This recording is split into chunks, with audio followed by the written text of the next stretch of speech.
So साथीहरु नमस्कार।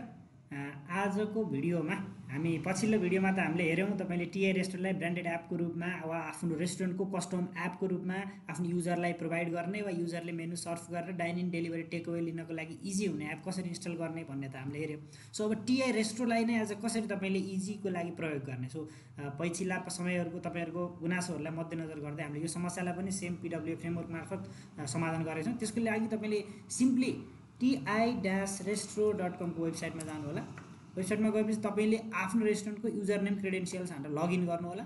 So login गरेपश्चात same तरिकाले तपाई 3 डट्समा जानु होला। 3 डट्समा गएपछि तपाईले सिम्पली सेभ कास्ट एन्ड शेयरमा गएर इन्स्टल पेज एज एपमा गर्नु होला। सो टीआई रेस्ट्रो नाममा तपाईले खुल्नेछ।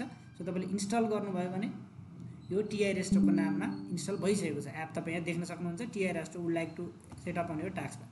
सो सेम तरिकाले वा पछाडी देखाइएकै भिडियोमा जसै गरी तपाईले आफ्नो एन्ड्रोइड आइओएस डिभाइसमा चेक गर्न सक्नुहुन्छ। एज अ रिजल्ट तपाई देख्न सक्नुहुन्छ टीआई रेस्ट्रो हामीले खोल्दाखेरि हामी सिधै पुगिरहेको छौं टीआई रेस्ट्रोकै वेबमा अघि एपमा जहाँ हामी लगइन गरिरहेको छौं। सो यहीँबाट तपाईको वेटर सेफले पनि आफ्नो एपको फर्ममा सेटअप गर्न सक्नुहुन्छ।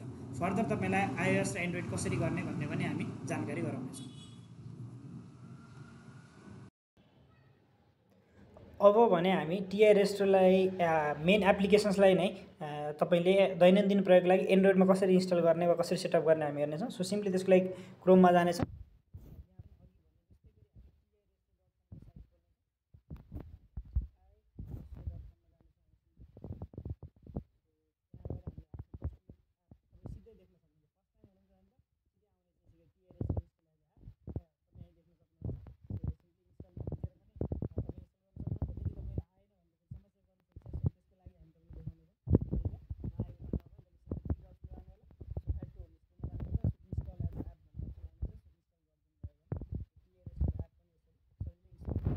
वेटर सेफ वा ब्रान्च हेडको एन्ड्रोइड एप्लिकेसन्समा सिधै टीआई रेस्टोको एप यसरी सेटअप गर्न सक्नुहुन्छ। सो हाम्रो एप इन्स्टल भएपश्चात यहाँ देखिनेछ। हामी नोटिफिकेसन बारमा प्रोग्रेस पनि हेर्न सक्छौं। इन्स्टलिङ टीआई रेस्टो देख्न सक्नुहुन्छ। Now app is installed.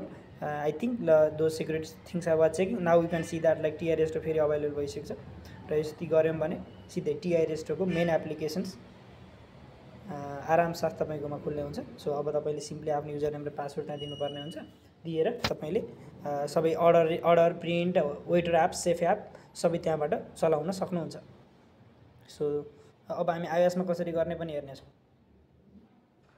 अब हामी टीआई रेस्टोलाई यो हाम्रो एपको फर्ममा कसरी आइओएसमा चाहिँ इन्स्टल गर्ने भनेर हेर्न गइरहेको छौं। यो चाहिँ हाम्रो स्टाफ र इन्टरनल टिमले चलाउने एप हो। सो यसको लागि हामी सिम्पली पहिला वेब ब्राउजरमा हामी क्रोममा जान्छौं। सो क्रोममा गएर चाहिँ ti-restro.com भनेर हामी खोल्छौं।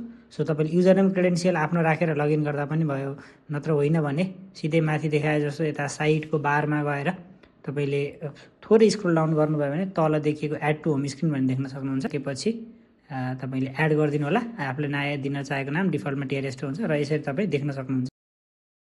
सो यसरी तपाईको एप आफ्टर इन्स्टलेसन खुल्नेछ। हस्, थ्यांक यू।